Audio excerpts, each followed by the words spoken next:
ఇటీవల కాలంలో మనం అందరం చూసాం, పార్లమెంటులో నిండు సభలో అమిత్ షా గారు సాక్షాత్తు హోమ్ అఫేర్స్ మినిస్టర్ అంబేద్కర్ గారి గురించి ఎంత హేళన చేసి మాట్లాడారో చూసాం. ఒకసారి మళ్ళీ ఎల్ఈడీలో ఒకసారి ప్లే చేస్తాం. मान्यवर अभी एक फैशन होगा, अभी एक फैशन होगा है आम्बेडकर आम्बेडकर आम्बेडकर आम्बेडकर आम्बेडकर आम्बेडकर। इतना नाम अगर भगवान का लेते तो 7 जन्मों तक स्वर्ग मिल जाता। अच्छी बात है. అంబేద్కర్ అంబేద్కర్ అంబేద్కర్ అని మాట్లాడడం ఫ్యాషన్ అయిపోయింది అని అమిత్ షా గారు స్వయంగా అంటం జరిగింది. దానికి అందరూ బీజేపీ ఎంపీలందరూ నవ్వటం జరిగింది. ఇది అంబేద్కర్ గారిని హేళన చేయడం కాకపోతే ఏమిటి అని కాంగ్రెస్ పార్టీ ప్రశ్నిస్తుంది. అంబేద్కర్ గారు గురించి మాట్లాడితేనే మీకు అంత తట్టుకోలేకపోతున్నారే, కాంగ్రెస్ పార్టీ అంబేద్కర్ గారి జపం చేస్తుంది అన్నట్టు మీరు మాట్లాడుతున్నారే, అసలు అంబేద్కర్ గారి జపం కాంగ్రెస్ పార్టీ ఎందుకు చేయకూడదు అని అడుగుతున్నాం. కాంగ్రెస్ పార్టీ అంబేద్కర్ గారిని రాజ్యాంగం రాసే టీం కి అధ్యక్షుడిగా పెట్టి ఆయన రాసిన రాజ్యాంగాన్ని ఆమోదించింది కాంగ్రెస్ పార్టీ. అంబేద్కర్ గారు రాసిన రాజ్యాంగమే ఈ రోజు మన దేశంలోని ప్రజాస్వామ్యాన్ని కాపాడుతుంది. అంబేద్కర్ రాసిన రాజ్యాంగమే ఈ రోజు మన దేశంలోని ప్రతి ఒక్కరికి, అడల్ట్ గా ఉన్న ప్రతి ఒక్కరికి ఓటు హక్కునిస్తుంది. అంబేద్కర్ గారు రాసిన రాజ్యాంగమే ఈ రోజు ఇన్ని భిన్న మతాలు, కులాలు, భాషలు ఉన్న భారతదేశాన్ని ఒక్కటిగా ఉంచేది ఆ రాజ్యాంగం. ప్రభుత్వ విధానాలు ఎలా ఉండాలి, రాష్ట్రమైనా ఒక కేంద్రమైనా ఎలా ఫంక్షన్ అవ్వాలి,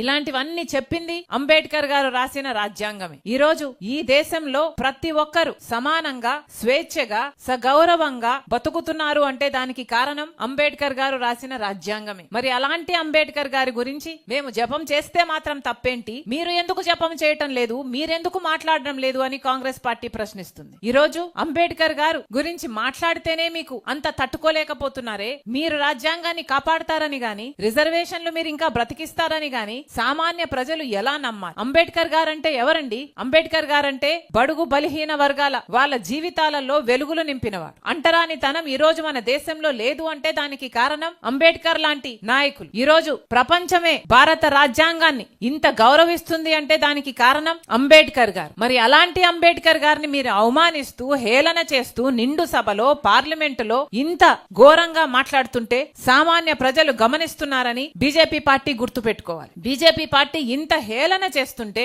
రాష్ట్రానికి చెందిన అధికారంలో ఉన్న టీడీపీ గాని, జనసేన గాని, అంతకు ముందు అధికారంలో ఉన్న వైసీపీ పార్టీ గాని ఒక్కరైనా మాట్లాడారా అండి? మన రాష్ట్రంలో దళితులు లేరా? మన రాష్ట్రంలో ఎస్సీలు లేరా? మన రాష్ట్రంలో బీసీలు లేరా? వాళ్ళు ఓట్లేస్తే కదా వీళ్ళు అధికారంలోకి వచ్చింది. అలాంటి రాజ్యాంగాన్ని మారుస్తామని, వాళ్ళ రిజర్వేషన్లు తీసేస్తామని అంబేద్కర్ గారిని హేళన చేస్తూ నిండు సభలో హోంమంత్రిగా ఉన్న వ్యక్తే మాట్లాడుతున్నా ఒక్క మాట కూడా మాట్లాడలేదు మన ఎంపీలు. మరి ఇది అన్యాయం కాకపోతే ఏమిటి అని అడుగుతున్నాం. ఇదే బీజేపీ పార్టీ అధికారంలో కొనసాగితే రాజ్యాంగాన్ని మార్చే ప్రమాదం ఉంది. ఇదే బీజేపీ పార్టీ అధికారంలో కొనసాగితే రిజర్వేషన్లు రూపుమాపే ప్రమాదం ఉంది. ఇదే బీజేపీ పార్టీ అధికారంలో ఉంటే దేశ సంపదను మొత్తం అదానీ లాంటి వాళ్లకు దోచిపెట్టే ప్రమాదం ఉంది. మన దేశాన్ని రక్షించుకోవాలంటే ఈ రోజు కాంగ్రెస్ పార్టీ అవసరం. రాజ్యాంగాన్ని రక్షించుకోవాలి అంటే కాంగ్రెస్ పార్టీ అవసరం. కాంగ్రెస్ పార్టీ ఈ రోజు ఒక పిలుపునిచ్చింది, మన రాజ్యాంగాన్ని కాపాడుకునే పిలుపు, మహాత్మా గాంధీని, అంబేద్కర్ గారిని గౌరవించే పిలుపు. మళ్ళీ ఒకసారి డిమాండ్ చేస్తుంది కాంగ్రెస్ పార్టీ, ఇంత ఘోరంగా అంబేద్కర్ గారిని అవమానించిన బీజేపీ అయినా, అమిత్ షా అయినా క్షమాపణలు చెప్పాలి. అమిత్ షా గారు రాజీనామా చేయాలని, రాజీనామా చేయకపోతే మోడీ గారు ఆయన మంత్రివర్గం నుంచి తొలగించాలని డిమాండ్ చేస్తుంది కాంగ్రెస్ పార్టీ. మోడీ గారు వెన్నుపోటు పొడిచాడు ఆంధ్ర రాష్ట్ర ప్రజలకు. ప్రత్యేక హోదా ఇస్తాము అని చెప్పి 10 సంవత్సరాలు ఇస్తామని మోడీ గారు స్వయంగా మాటిచ్చి ఆంధ్ర రాష్ట్ర ప్రజలను మోసం చేశారు. అలాంటి వాళ్ళను ఎత్తి పట్టుకున్నారు ఈ రోజు.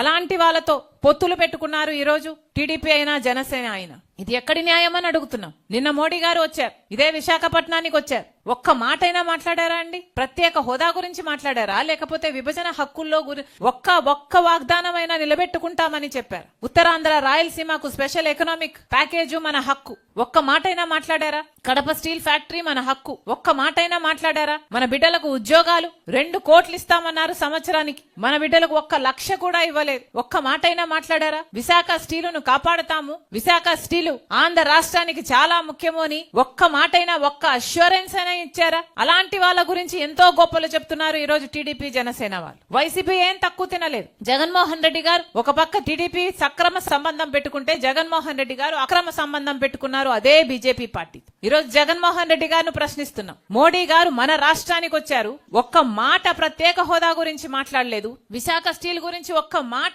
అష్యూరెన్స్ ఇచ్చి పోలేదు. మరి ఎందుకు ఊరుకున్నారు అని అడుగుతున్నాం. ఎంతమంది దళితులు మీకు ఓట్లేశారు? మీకు గొప్పగా చెప్పుకుంటున్నారు కదా మీకు పర్సెంటేజ్ వచ్చింది, ఎంత పర్సెంటేజ్ వచ్చింది అని. వాళ్ళలో దళితులు లేరా, ఎస్టీలు లేరా, బీసీలు లేరా? వాళ్ళు ఓట్లేస్తే కదా మీకు ఆ మాత్రమైనా వచ్చింది. మరి ఓట్లు వేపించుకొని కూడా రాజశేఖర రెడ్డి గారి వారసుడు అయ్యుండి కూడా అదే బీజేపీ పార్టీతో ఎందుకు అక్రమ సంబంధం పెట్టుకున్నారని అడుగుతున్నాం. ఈ రోజు వరకు కూడా అక్రమ సంబంధం కొనసాగుతూనే ఉంది కదా. రాజశేఖర రెడ్డి గారు ప్రతి సందర్భంలోనూ బీజేపీ పార్టీని వ్యతిరేకించిన వారు. ఎందుకంటే బీజేపీ పార్టీ ఒక మతతత్వ పార్టీ కాబట్టి. ఎందుకంటే బీజేపీ పార్టీ మతం పేరుతో, కులం పేరుతో చిచ్చు పెట్టాలి, ఆ మంటలో చలి కాచుకోవాలి. ఇదే బీజేపీ పార్టీకి తెలిసిన రాజకీయం కాబట్టి. బీజేపీ పార్టీ సిద్ధాంతం దేశ సంపదనంతా దోచిపెట్టి అదాని లాంటి వాళ్ళకి పంచిపెట్టారు. అందుకని రాజశేఖర రెడ్డి గారు వ్యతిరేకించారు. బీజేపీ అనుసరిస్తున్న వ్యవహారం ప్రభుత్వ వ్యవస్థలను అన్నిటినీ, ఆర్బీఐ అయినా, సిబిఐ అయినా, ఈడీ అయినా, ఇన్కమ్ ట్యాక్స్ అయినా, స్టాక్ ఎక్స్చేంజ్ అయినా, ఏ వ్యవస్థనైనా తమ గుప్పిట్లో పెట్టుకొని స్వార్థ రాజకీయాలు వాడుకునే పార్టీ బీజేపీ పార్టీ కాబట్టే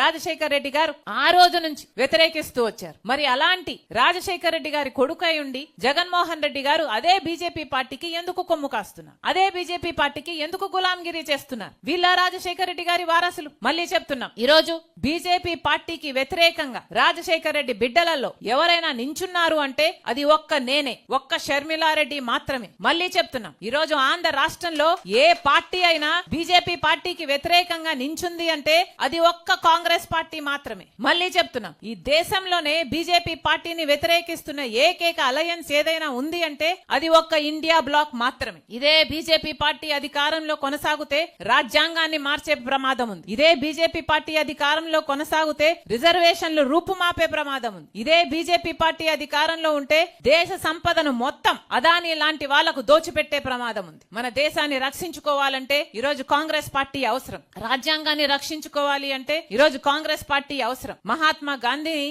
అంబేద్కర్ గారిని గౌరవించే పిలుపు. అందుకే చెప్తున్నాం, మళ్ళీ ఒకసారి డిమాండ్ చేస్తుంది కాంగ్రెస్ పార్టీ. ఇంత ఘోరంగా అంబేద్కర్ గారిని అవమానించిన బీజేపీ అయినా, అమిత్ షా అయినా క్షమాపణలు చెప్పాలి. అమిత్ షా గారు రాజీనామా చేయాలని, రాజీనామా చేయకపోతే మోడీ గారు ఆయన మంత్రివర్గం నుంచి తొలగించాలని డిమాండ్ చేస్తుంది కాంగ్రెస్ పార్టీ.